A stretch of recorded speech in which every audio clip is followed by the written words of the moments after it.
L'obiettivo era trasformare il San Gaetano da un normale spazio espositivo a qualcosa di evoluto e con standard di alto livello, all'altezza delle mostre internazionali che Padova ha l'ambizione di ospitare. E così, con lavori durati un anno e addirittura d'arrivo e una spesa di circa 1,5 milioni di euro, ora il San Gaetano pronto per i palcoscenici di alto livello. Finalmente è un Fort Knox, come dire, può ospitare Van Gogh, può ospitare i tesori del British e del Louvre che verranno qui portati per la mostra di Belzoni. Prima non era possibile, non avevamo le grate, non avevamo la control room.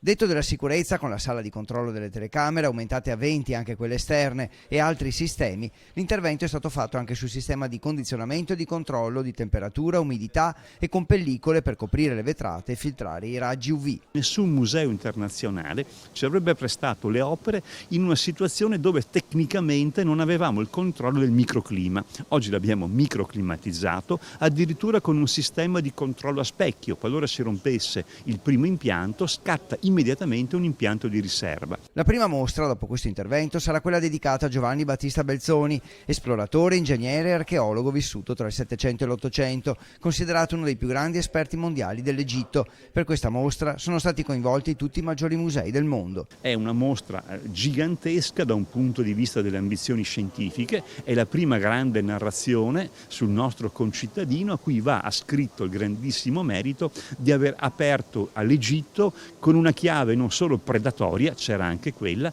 ma anche con una chiave di lettura scientifica. È il primo che entra nelle tombe e le disegna, è il primo che documenta gli scavi. Il primo banco di prova per il nuovo San Gaetano sarà dunque la mostra intitolata L'Egitto di Belzoni, un gigante nella terra delle piramidi, aperta dal 25 ottobre al 28 giugno 2020 e per la quale si attendono decine di migliaia di visitatori. La mostra sarà aperta fino a mezzanotte, anche il venerdì e il sabato. Di Belzoni ci sarà anche un grande ologramma, una sorta di proiezione tridimensionale, e si potrà vederlo e sentirlo parlare e raccontare i suoi viaggi.